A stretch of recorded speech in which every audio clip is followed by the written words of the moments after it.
ကျွန်တော်ဒီနေ့ဒီဗီဒီယိုထဲမှာကျွန်တော်လက်ရှိတုံးဖြစ်နေတဲ့ရေမွေးလေးတွေအကြောင်းပြပြပေးတော့မှာဖြစ်ပါတယ်ကျွန်တော်ကပုံမှန်ပေါ့နော်ရေမွေးကြိုက်တဲ့လူတွေမှာပါတယ်ဒီနေ့ပဲတွားရပဲဖြစ်ပဲတွားကျွန်တော်ကရေမွေးစုဖြစ်တယ်ပေါ့နော်ဒါဆိုရေမွေးလေးတွေကိုဒီ random ကိုချင်းစီပြပြီးတော့ rating လေးပေးပါမယ်ကျွန်တော်ရေမွေးဘယ်လောက်ထိကြိုက်လဲဆိုတာပေါ့နော်ပထမဆုံးပြပေးမှာတော့ဒီ tone for ရဲ့ဒီရေမွေးလေးပေါ့နော် pot book လို့အတန်ထွက်တာလားတော့မသိဘူးเนาะကျွန်တော်အတန်ထွက်တာလည်းနည်းနည်းမိုင်းတော့လည်းမှားပဲပြောကျွန်တော်ကရေမွေးစိတ်ပေးမယ်အဲ့လို note တွေပါရေအဲ့လိုမျိုးတိတ်ပြီးတော့မပြောတတ်ဘူးတိတ်ပြီးတော့လည်းအဲ့လိုမျိုးနားမလဲဘူးပေါ့နော်ဒါပေမဲ့အနေကြရင်စွဖြစ်နေရဆိုတော့ဒီနေရာစွထားရင်ဆိုရင်လို့လူကတန့်ပြီးတော့ဆွဲစားမှုရှိရလို့ခံစားရတော့ပြီးတော့သူနဲ့စင်ဒီ for ရပဲဒီ lost cherry ဆိုတဲ့အနေလေးပါကလက်ဆောင်ရတာပါအပေါ်ပါသွားလာတယ်ဆိုရင်တော့စွဖြစ်ပြီးမယ်အမြဲနေ့စဉ်တော့မစွဖြစ်ဘူးပေါ့နော်နောက်တစ်ခုကတော့အားလုံးသိကြမယ်ထင်တဲ့ဒီရော service လေးပါဒီမွေးခြိုက်တဲ့လူတော်တော်များများလည်းသိကြမယ်ကြတယ်ပါ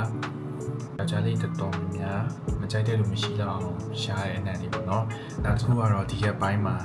အစ်စ်ပေါ့နော်အစ်စ်စွဖြစ်နေတဲ့ဟာလေးကဒီ Chanel ရဲ့ဟာလေး Chanel ရဲ့ဒီ sport ပေါ့နော် on sport လာပါတယ်ဝင်ရဒီမှာဆိုရင်ကျွန်တော်တို့ယာတီတို့အရန်ပူတဲ့ချိန်မှာတော့ live pass ဆောင်ကတော့ဒီဟာလေးပဲရပ်ပိုင်းအပြင်ထွက်လဲဆွဖြစ်တယ် gym တွေပါတွားလဲဆွဖြစ်တယ်နိုင်အောင်ထွက်လဲဒီဟာဆွဖြစ်နေတယ်ပေါ့နော်ဒါလေးကတော့လက်ရှိမှာ favorite ဖြစ်နေတဲ့ဟာလေးပါဘယ်ဝတ်စားနေတဲ့လူတွေဆိုရင်တော့ဒါလေးကလုံးဝအဝယ်တင်ပါတယ်ပြီးတော့နောက်ထပ်ဒီရပ်ပိုင်း favorite ဖြစ်နေတာကတော့ဒီ Chanel ရဲ့ဒါလေးပါအရောင်နေအများကြီးရှိရပန်းရောင်ပြီးအစိမ်းရောင်လည်းကျွန်တော်သုံးဖို့တယ်အစိမ်းရောင်လည်းအရန်ကောင်းတယ်အရန် fresh ဖြစ်တယ်ဒါပေမဲ့အစိမ်းရောင်အကုန်သွားပြီပလင်းလည်းမရှိတော့ဘူးเนาะဒီပန်းရောင်လေးကတော့အဲဒီ series ထဲရပဲเนาะ mainly အနံ့ဆိုပြီးမှကျွန်တော်လက်တော်မှာတော်လေးကိုကြိုက်နေပါတယ်သူရဲ့အနံ့ပြန့်အားအရန်ကောင်းတယ် fresh လည်းဖြစ်တယ်ကြိုကြီးလည်းမဖြစ်ဘူးအနံ့လည်းခံကျင်တယ်ဆိုရင်တော့ဒါလေးတော့မှဒါလေးစွတ်ကိုစွတ်တင်ပါတယ်ဒါကတော့လေကျွန်တော်လုံးဝမစွတ်ဖြစ်ဘူးပေါ့เนาะဒါလည်းလက်ဆောင်ရထားဒါပေမဲ့လုံးဝ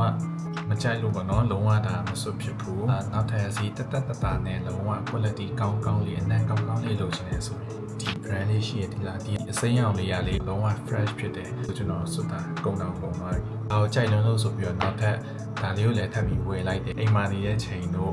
ခန်းလေးပါတွေကိုတော့ဒါလေးစွဖြစ်တယ်ညာအိတ်တဲ့ချိန်ဆိုရင်လည်းအရင်ဝယ်ပါတယ်ဒါလေးဟုတ်ကဲ့ပါဒါကတော့ကျွန်တော်ရဲ့အခုလက်လောတုံးဖြစ်နေတဲ့ရေမွေးလေးအကြောင်းကို share လုပ်ပြရပဲဖြစ်ပါတယ်ဒီထဲမှာကျွန်တော်နဲ့အကြိုက်တူတဲ့လူတွေပါလားအကြိုက်တူရဲဆိုရင်လည်း comment မှာ